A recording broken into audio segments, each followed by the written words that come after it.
Israel में तबाही मची हुई है, हालत खराब है। जिस तरह के वीडियोस आ रहे हैं, अगर इजराइल के अखबारों की आज की हेडलाइंस देखेंगे तो जिस तरह के तस्वीर लगी हुई है, जिस तरह के वीडियोस आ रहे हैं, इन सारी चीजों को देखकर समझ में आ रहा है कि इजराइल के साथ वो हो रहा है जो उसने सोचा नहीं था। ईरान ने इजराइल के हमले का इतना जोरदार जवाब दिया है कि इजरायली एयर डिफेंस सिस्टम धरा का धरा रह गया, क्योंकि ईरान के सभी वरिष्ठ अधिकारी मारे जा चुके हैं।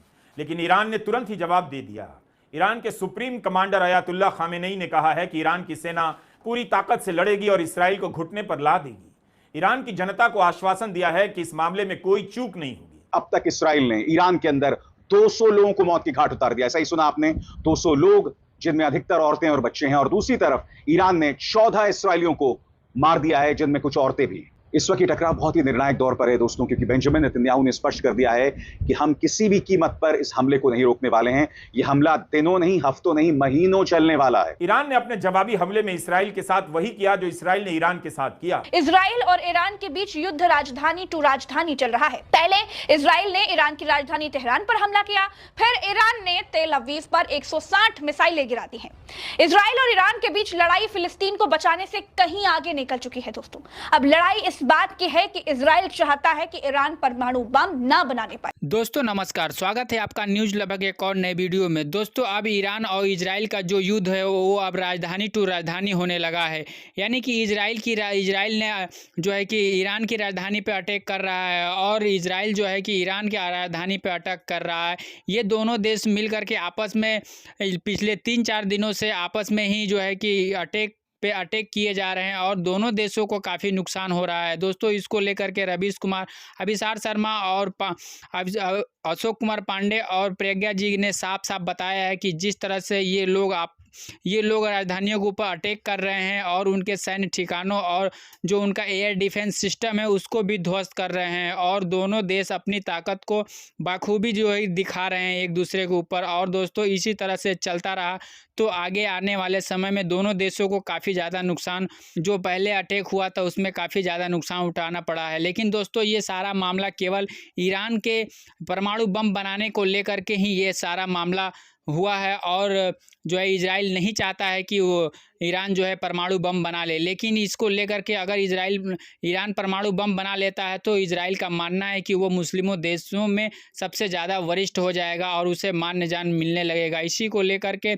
इजराइल नहीं चाहता है कि वो परमाणु बम बनाए। और तो दोस्तों चलिए पूरे वीडियो को देखते हैं शुरू से लेकर के अंत तक कि किस तरह से अभिसार शर्मा और रवीश कुमार, प्रज्ञा जी इस बातों को किस तरह से समझाती हैं इस वीडियो में। चलिए पूरे वीडियो को देखते हैं शुरू से लेकर के अंत तक। और दोस्तों हमारे चैनल पे आप पहली बार हैं तो चैनल को सब्सक्राइब जरूर कर लेना।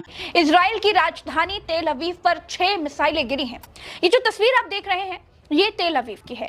गाजा से युद्ध के दौरान ऐसा कभी नहीं हुआ कि इजराइल की राजधानी तेल अवीव को इतना बड़ा नुकसान पहुंचा हो। पिछले लगभग 2 साल के दौरान ये पहली बार है जब इजराइल ने सीधे ईरान की राजधानी तेहरान पर हमला किया। ईरान के 4 कमांडर मारे गए, 6 वैज्ञानिक मारे गए, ईरानी जहाजों को नुकसान पहुंचा। उसके बाद ईरान ने तेल अवीव पर घातक हमला कर दिया और इजराइल का एयर डिफेंस सिस्टम फेल हो गया। ऐसी खबर निकल करके आ रही है दोस्तों कि तेल अवीव पर जब ईरान ने हमला किया तो हमला इतना जबरदस्त था, चारों तरफ सिर्फ सायरन्स ही सायरन्स बज रहे थे। उस दौरान इजराइल के प्रधानमंत्री नेतन्याहू को सुरक्षित रखने के लिए बंकर के भीतर लेकर के जाया गया। ईरान का हमला इतना सटीक था दोस्तों कि इजराइल के डिफेंस हेडक्वार्टर को भी नुकसान हुआ है। इजराइल और ईरान के बीच युद्ध राजधानी टू राजधानी चल रहा है। पहले इजराइल ने ईरान की राजधानी तेहरान पर हमला किया, फिर ईरान ने तेल अवीव पर 160 मिसाइलें गिराती हैं। इजराइल और ईरान के बीच लड़ाई फिलिस्तीन को बचाने से कहीं आगे निकल चुकी है दोस्तों। अब लड़ाई इस बात की है कि इजराइल चाहता है कि ईरान परमाणु बम ना बनाने पाए। अमेरिका चाहता है कि ईरान परमाणु समझौता कर ले, क्योंकि दोस्तों दुनिया में जो देश परमाणु बम बना चुके हैं वो दूसरों को ज्ञान देते हैं, भाई परमाणु बम मत बनाओ, इससे मानवता को खतरा है। जब खतरा है तो तुमने क्यों बना लिया, ये भी तो सवाल है ना। इस सवाल के जवाब में वो कहते हैं कि हम जिम्मेदार देश हैं, परमाणु ऊर्जा का इस्तेमाल हम मानवता के लिए करेंगे। यही बात ईरान भी कहता है कि भाई हम भी तो जिम्मेदार हैं, हम भी मानवता के लिए परमाणु ऊर्जा का इस्तेमाल करेंगे। लेकिन अमेरिका, इजराइल समेत सारे पश्चिमी देशों को यह लगता है कि ईरान ने अगर परमाणु बम बना लिया तो मुस्लिम देशों का लीडर बनने की उसकी जो मंशा है वो पूरी हो जाएगी। वो प्रॉक्सी समूहों को आतंकवाद के लिए मजबूर करेगा। ईरान का पावरफुल होने का मतलब है कि खाड़ी देशों से अमेरिका और इजराइल के दबदबे का खत्म हो जाना। यही इजराइल नहीं चाहता। इजराइल में तबाही मची हुई है, हालत खराब है। जिस तरह के वीडियोस आ रहे हैं, अगर इजराइल के अखबारों की आज की हेडलाइंस देखेंगे तो जिस तरह के तस्वीर लगी हुई है, जिस तरह के वीडियोस आ रहे हैं, इन सारी चीजों को देखकर समझ में आ रहा है कि इजराइल के साथ वो हो रहा है जो उसने सोचा नहीं था। असल में अमेरिका के भरोसे था इजराइल, और अमेरिका भी हमेशा इजराइल के साथ खड़ा रहा ही है, इसमें कोई दो राय नहीं है। जो जहाजें हैं इजराइल के पास, जो बम हैं, जो सारी चीजें हैं, वो अगर अमेरिका, ब्रिटेन और बाकी सारी कंट्रीज नहीं होती तो उनके पास नहीं होता। तो उनके भरोसे था, उसको लगा था कि हम जंग शुरू करेंगे और फिर मजबूरन पीछे पीछे अमेरिका हमारे साथ शामिल हो जाएगा। लेकिन ईरान ने पहली बेवकूफी तो की थी, हमले की पूरी संभावना थी, लेकिन उसके ऑफिसर्स, उसके साइंटिस्ट अपने अपने घरों में सो रहे थे, बंकर में नहीं सो रहे थे। यह बात मैंने कई बार कही है कि पहली गलती तो की थी, इसलिए पहला जो चोरों की तरह छुप कर वार किया इजराइल ने, उसमें तो नुकसान ईरान का निश्चित तौर पे हुआ। लेकिन 18 घंटे में ईरान ने खुद को दोबारा से खड़ा कर लिया और बहुत होशियारी के साथ अपनी स्ट्रेटजी को प्लान किया। यह बताया दुनिया को कि हम एक प्रोफेशनल आर्मी हैं, जहां सीनियर्स के मरने के बाद जूनियर्स तुरंत खड़े रहते हैं उनकी जगह लेने के लिए। तो इतने सारे अफसरों की शहादत के बावजूद ईरान ने स्टैंड लिया, और बहुत कायदे से स्टैंड लिया। इस स्टैंड को बहुत समझने की जरूरत है। ये एक ऐसी इंपॉर्टेंट चीज है जो अक्सर मिस हो जा रही है, जो भी एनालिसिस मैं देख रहा हूं या पढ़ रहा हूं उसमें। ईरान ने यह तय किया कि इजराइल पर तो हम जबरदस्त हमला करेंगे, ऐसा हमला करेंगे कि इजराइल दहल जाएगा। यह बात तो बिल्कुल क्लियर थी कि उसमें कहीं से कोई रोक टोक, कोई दबाव छिपाव नहीं था। ईरान ने अपने जवाबी हमले में इसराइल के साथ वही किया जो इसराइल ने ईरान के साथ किया। ईरान ने तेल अवीव में जिस इमारत के पास हमला किया उसे अमेरिका के पेंटागन के बराबर माना जाता है, यानी यह इसराइल का सैन्य हेडक्वार्टर है। न्यूयॉर्क टाइम्स ने इस बात की पुष्टि की है कि ईरान के हमले ने इसराइल की सेना से जुड़े इस महत्वपूर्ण ठिकाने के पास हमला किया है। हमले में जो इमारत देखी जा सकती है वो तेल अवीव शहर की किरिया इलाके का मार्गनिट टावर है।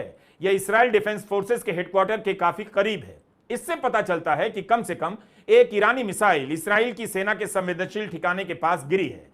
जेरूसलम में भी सायरन बजे, जिसका मतलब था रॉकेट से हमला होने वाला है। इसराइल ने पहले भी ईरान के सैन्य अधिकारियों, परमाणु वैज्ञानिकों, रणनीतिकारों और राजनेताओं पर हमले किए हैं, उनकी हत्याएं की हैं। मगर इस तरह से एक ही रात में इतने सारे महत्वपूर्ण लोगों की हत्या कभी नहीं हुई। 13 जून की शाम तक यही कहा जा रहा था, ईरान को इस हमले का जवाब देने में काफी समय लग सकता है, क्योंकि ईरान के सभी वरिष्ठ अधिकारी मारे जा चुके हैं। लेकिन ईरान ने तुरंत ही जवाब दे दिया। ईरान के सुप्रीम कमांडर अयातुल्ला खामेनेई ने कहा है कि ईरान की सेना पूरी ताकत से लड़ेगी और इसराइल को घुटने पर ला देगी। ईरान की जनता को आश्वासन दिया है कि इस मामले में कोई चूक नहीं होगी, इसराइल को उसके अपराध की सजा दी जाएगी। आज दुनिया में कोई नेता इसराइल के खिलाफ बोलने के लिए तैयार नहीं। प्रधानमंत्री बेंजामिन नेतन्याहू के इरादे कितने खतरनाक हैं वो इस बात से पता चलता है कि इस्राएली प्रधानमंत्री बेंजामिन नेतन्याहू ईरान के सुप्रीम लीडर खामेनी को असैसिनेट, उनकी हत्या करना चाहते थे, और यह पेशकश उन्होंने अमेरिकी राष्ट्रपति डोनाल्ड ट्रंप के सामने भी रखी। मगर CNN के मुताबिक ट्रंप ने इस पेशकश को ठुकरा दिया। नेतन्याहू की यह कोशिश, यह साजिश कितनी खतरनाक है इसका अंदाजा नहीं है दोस्तों आपको, क्योंकि हो क्या रहा है। इसराइल ने यह ताजा हमले क्यों किए? यह कहते हुए कि ईरान उनके लिए परमाणु बॉम्ब बना रहा है, मगर हर गुजरते दिन के साथ इसराइल ईरान के लिए ऐसे हालात पैदा कर रहा है, उसे बार बार परमाणु बॉम्ब की तरफ ढकेल रहा है, उसके परमाणु ठिकानों को नेस्तनाबूद कर रहा है। वहां पर एक बड़ा रेडियो एक्टिव रिसाव हो सकता है। वेस्ट बैंक के अंदर भी लोग ईरानी मिसाइल्स को देख रहे थे और जश्न मना रहे थे, क्योंकि वेस्ट बैंक हो या गाजा, ये वो जगह है जहां पर 60,000 लोगों को बेंजामिन नेतन्याहू ने मौत की घाट उतार दिया। लेबनान वो जगह है जहां हजारों की तादाद में इसराइल ने लोगों को मार दिया, और स्वाभाविक सी बात है वहां के लोग जश्न मना रहे हैं। और सबसे बड़ी बात, इसराइल भी पलटवार कर रहा है, और एक के बाद एक पलटवार कर रहा है। खबरों के मुताबिक अब तक इसराइल ने ईरान के अंदर 200 लोगों को मौत की घाट उतार दिया। ऐसा ही सुना आपने, 200 लोग, जिनमें अधिकतर औरतें और बच्चे हैं। और दूसरी तरफ ईरान ने 14 इसराइलियों को मार दिया है, जिनमें कुछ औरतें भी। ये तस्वीरें बतला रही है कि इस वक्त इसराइल और आतंकवादियों में कोई फर्क नहीं है। तेहरान के अंदर मोसाद की क्या पहुंच है, ये इस बात से पता चलती है। मोसाद ने तेहरान के अंदर कम से कम 4 बड़े कार बॉम्ब ब्लास्ट कराए हैं। इस वक्त दोस्तों जंग चल रही है, मगर आप देख रहे हैं इसराइल ने किस कदर घेराबंदी की हुई है। वो अंदर भी मौजूद है ईरान के अंदर। वो जब मर्जी और जहां मर्जी चाहे बॉम्ब ब्लास्ट करवा रहा है, हवाई हमले कर रहा है, जिनमें जैसे मैंने आपको बताया 200 लोग मारे गए हैं और इस खबर के मुताबिक कार बॉम्ब ब्लास्ट किए गए हैं। और जो खबरें मैं आपके सामने ला रहा हूं दोस्तों, पूरी तरह से परख कर, पूरी तरह से फैक्ट चेक करके आपके सामने पेश कर रहा हूं, ताकि आप तक झूठी खबरें ना फैलें। कार बॉम्ब ब्लास्ट के बारे में आर्टिफिशियल इंटेलिजेंस परप्लेक्सिटी से मैंने जानकारी हासिल की। अब देखना होगा इस संघर्ष में अन्य देश ईरान के पक्ष में या ईरान के खिलाफ किस तरह से जुड़ते हैं। और इस वक्त सबकी निगाहें रूस और चीन पर हैं। सबसे बड़ी बात, इस जंग को जीतने के लिए इस्राएल साम दाम दंड भेद का इस्तेमाल कर रहा है। जैसे मैंने बताया, साजिश थी ईरान के सुप्रीम लीडर खामेनी को मौत के घाट उतार देने की, और इस बात की पुष्टि सीएनएन कर रहा है। जैसा कि आपने पूरे वीडियो में देखा कि किस तरह से ईरान और इजराइल के जो युद्ध हो रहा है वो राजधानी टू राजधानी हो रहा है। इजराइल जो है कि ईरान की राजधानी पर अटैक कर रहा है और ईरान जो है कि इजराइल की राजधानी पर अटैक कर रहा है। और इन सब को जो अटैक ये चालू हुआ है पिछले 3 दिनों से, इसका कारण केवल परमाणु बम बनाना ही है। जबकि ईरान चाहता है कि हम परमाणु बम बना लें, लेकिन इजराइल जो है कि परमाणु बम के लिए वो राजी नहीं है कि वो ईरान जो है कि परमाणु बम बना ले। और इसी को लेकर के ये सारा विवाद चल रहा है दोस्तों। तमाम तरह की जो भी वहाँ से खबरें आई हैं, इससे यही साफ जाहिर है कि इजराइल जो है कि इजराइल की जो सेना है और इजराइल में जो लोग हैं जो ऐसे बता रही है कि जैसे आतंकवादी की तरह जो लोग हैं वो जाके ईरान में बसे हुए हैं और वहाँ की जो लोग हैं और वहाँ की जो जगह हैं उस पर बखूबी तरह से कब्जा कर चुके हैं दोस्तों।